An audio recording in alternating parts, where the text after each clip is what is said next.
ఈరోజు మనం గురుచరితం నుంచి ఒక అద్భుతమైన కథ తెలుసుకోబోతున్నాం. ఇది కేవలం ఒక రాజు కథే అనుకుంటే పొరపాటే. ఇది మనం చేసే పనులకి ఎలాంటి ఫలితాలొస్తాయి, చేసిన తప్పుల నుంచి ఎలా బయటపడాలి అనే ఒక గొప్ప పాఠం నేర్పుతుంది. ఈ కథ పేరు మిత్రసహ మహారాజు శాపం, ఒక విమోచనగాథ. చూడండి, ఈ కథ మొత్తం ఈ చిత్రంలోనే ఉంది. ఒక రాజు, అతనికి పట్టిన ఒక శాపం, మరి ఆ శాపం నుంచి బయటపడటానికి దొరికిన ఓ ఊహించని మార్గం. ఈ ప్రాచీన గాథలో ఎన్నో మలుపులున్నాయి. ప్రతి మలుపులో ఒక లోతైన అర్థం దాగి ఉంది. సరే, ఇంకెందుకు ఆలస్యం, కథలోకి వెళ్ళిపోదామా? మన కథ ఇక్కడి నుంచే మొదలవుతుంది. మన కథానాయకుడు మిత్రసహ మహారాజు. ఈయన సామాన్యుడు కాదు, సాక్షాత్తు సూర్యవంశానికి చెందిన ఇక్ష్వాకు వంశస్థుడు.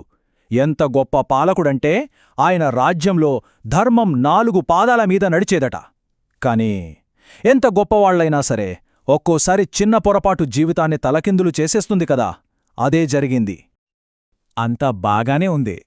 కాని ఒకరోజు రాజు వేటకు వెళ్ళాడు. అక్కడ ఒక రాక్షసుణ్ణి చంపాడు. రాజులకిది మామూలే. కాని ఆ చర్య తన పతనానికి నాంది పలుకుతుందని ఆయన అస్సలు ఊహించలేదు. ఎందుకంటే చనిపోయిన ఆ రాక్షసుడి సోదరుడు ప్రతీకారంతో రగిలిపోతున్నాడు. వాడు ఏం చేశాడో తెలుసా? ఏకంగా వంటవాడిగా మారువేషంలో కోటలోకి చొరబడ్డాడు. అంటే శత్రువు ఎక్కడో దూరంగా లేడు, రాజుగారి వంటగదిలోనే ఉన్నాడన్మాట. సరిగ్గా సమయం చూసి దెబ్బగొట్టాడు ఆ రాక్షసుడు. మహారాజు తన కులగురువువైన వశిష్ఠ మహర్షి కోసం ఒక పవిత్రమైన శ్రాద్ధకర్మ ఏర్పాటుచేశాడు. అంత శాస్త్రోక్తంగా ఎంతో నిష్టగా జరుగుతోంది. కాని తెరవెనుక ఆ వంటవాడి రూపంలో ఉన్న రాక్షసుడు ఒక ఘోరమైన పనిచేశాడు. ఆ పవిత్ర నైవేద్యంలో ఎవరూ ఊహించిన విధంగా నరమాంసాన్ని కలిపేశాడు.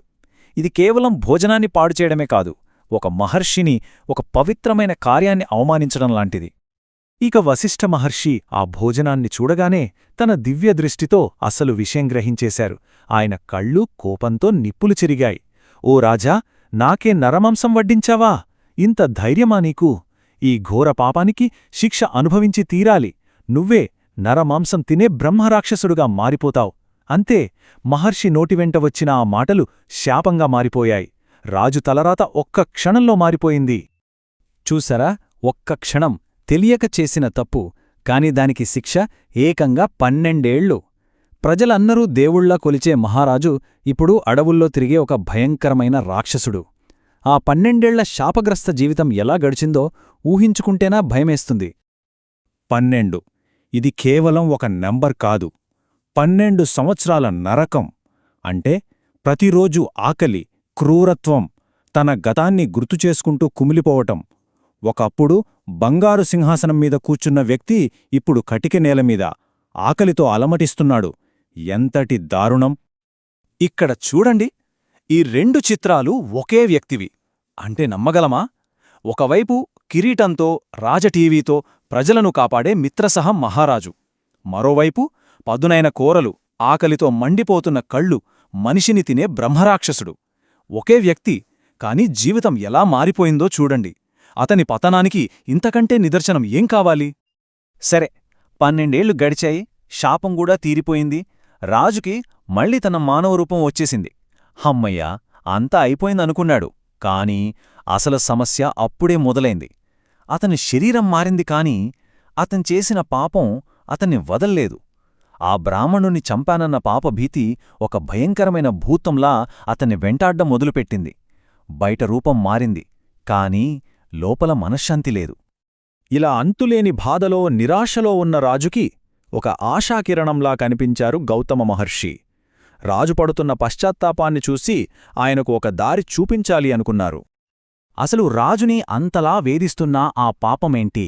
దాన్నే బ్రహ్మహత్య అంటారు. అంటే ప్రాచీన గ్రంథాల ప్రకారం ఒక బ్రాహ్మణుణ్ణి, అంటే ఒక పండితుణ్ణి చంపడమనేది మహాపాపాల్లోకెల్లా పెద్దది. ఆ పాపం మనల్ని ఈ జన్మలోనే కాదు, జన్మజన్మలకీ వదలదట. అంతటి భయంకరమైన భారాన్ని మోస్తున్నాడు ఆ రాజు. ఇక రాజు తన గోడున్నంతా గౌతమ మహర్షికి చెప్పుకున్నాడు. అప్పుడా మహర్షి, రాజా, కంగారు పడకు. బ్రహ్మహత్యలాంటి మహాపాపాన్ని కూడా కడిగివేయగల శక్తి ఉన్న ఒకే ఒక్క ప్రదేశం ఈ భూమిమీద ఉంది. అదే పవిత్ర గోకర్ణ క్షేత్రం. అక్కడికి వెళ్ళు. నీకు తప్పకుండా విముక్తి లభిస్తుంది అని చెప్పారు. అది మామూలు సలహా కాదు, రాజుకు దొరికిన ఒక వరం. గోకర్ణం, ఇంతకీ ఆ ప్రదేశానికి అంత శక్తి ఎలా వచ్చింది? అది ఎందుకు అన్ని పాపాలను కడిగేస్తుంది? అది కేవలం ఒక గుడి కాదు, ఒక పవిత్ర భూమి. దాని వెనుక ఉన్న మహత్యమేంటో ఇప్పుడు చూద్దాం. ఒక్కసారి ఆలోచించండి. ఆ ప్రదేశాన్ని సాక్షాత్తు త్రిమూర్తులు అంటే శివుడు, విష్ణువు, బ్రహ్మ ముగ్గురూ పూజిస్తారట. అంతేకాదు, ఇంద్రుడులాంటి దేవతలు కూడా వాళ్ల పాపాలు పోగొట్టుకోవడానికి అక్కడే తపస్సు చేస్తారు. అక్కడ మనం చేసే చిన్న పూజకి కూడా 1,00,000 రెట్లు పుణ్యం వస్తుందంటారు. చెప్పాలంటే అది భూమి మీదున్న కైలాసమనమాట. అందుకే అది మామూలు ప్రదేశం కాదు, ఒక మహాశక్తి కేంద్రం. రాజుకి ఇంకా పూర్తి నమ్మకం కుదరలేదేమో. అందుకే గౌతమ మహర్షి గోకర్ణ శక్తిని నిరూపించడానికి తాను కళ్ళారా చూసిన ఒక సంఘటనను చెప్పడం మొదలుపెట్టారు. ఇది వింటే ఎవ్వరైనా ఆశ్చర్యపోవలసిందే. అస్సలు ఊహించని రీతిలో ఒకరికి విమోచనం ఎలా దొరికిందో వివరించారు. ఇప్పుడు మనం వినబోయేది ఒక రాజు కథ కాదు, సమాజంలో అందరిచేత వెలివేయబడిన ఒక చండాల స్త్రీ కథ. ఆమె జీవితం మొత్తం పాపాలతోనే నిండిపోయింది. అలాంటి ఆమెకు విమోచనం ఎలా లభించింది? వింటే మనకే ఆశ్చర్యంగా ఉంటుంది. ఆ కథ ఏంటంటే, ఒక పవిత్రమైన శివరాత్రి రోజు గోకర్ణానికి ఒక ముసలావిడొచ్చింది. ఆమెకు కళ్ళు కనపడవు, ఒంట్లో ఓపికలేదు. అక్కడికొచ్చిన భక్తుల్ను భిక్ష అడుక్కుంటోంది.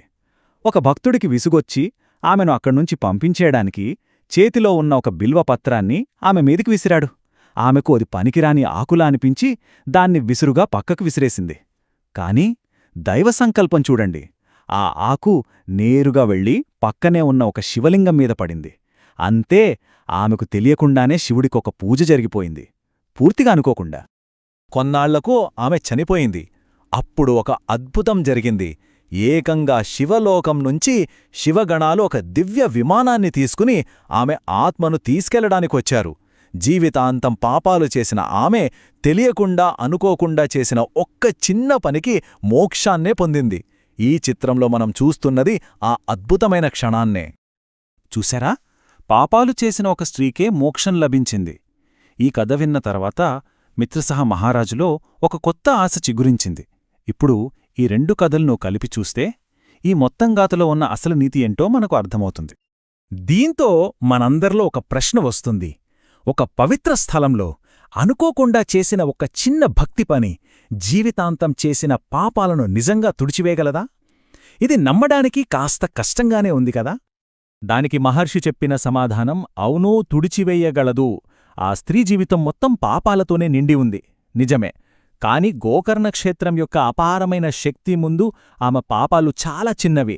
దానికి తోడు ఆ సంఘటన జరిగింది పవిత్రమైన శివరాత్రి రోజున. ఆ స్థలమహిమ, ఆ కాలమహిమ కలిసి ఆమెను పూర్తిగా శుద్ధి చేశాయి. అంటే ఇక్కడ వ్యక్తి కంటే ఆ ప్రదేశం యొక్క శక్తి గొప్పదన్నమాట. ఇక మహర్షి మాటలతో మిత్రసహ మహారాజుకి పూర్తి నమ్మకం కలిగింది. వెంటనే గోకర్ణ క్షేత్రానికి బయలుదేరాడు. ఆయన ఆ పవిత్ర భూమిలో అడుగు పెట్టాడో లేదో, ఆ క్షణములోనే ఇన్నాళ్లుగా తనని పట్టి పీడిస్తున్న ఆ బ్రహ్మహత్య పాపమనే భూతం శాశ్వతంగా మాయమైపోయింది. రాజుకి పూర్తి విమోచనం దొరికింది. అతని మనసు తేలికపడింది. కాబట్టి ఈ మొత్తం కథ మనకిచ్చే ఒకే ఒక శక్తివంతమైన సందేశం ఇది. పవిత్ర గోకర్ణ క్షేత్రంలో తెలియకుండా చేసిన ఒక చిన్న సమర్పణ కూడా మోక్షాన్నివ్వగలదు. అంత గొప్పది ఒక పుణ్యక్షేత్రం యొక్క శక్తి. ఇది మన విశ్వాసానికి, పవిత్ర స్థలాలకున్న అపారమైన శక్తికి ఒక గొప్ప నిదర్శనం.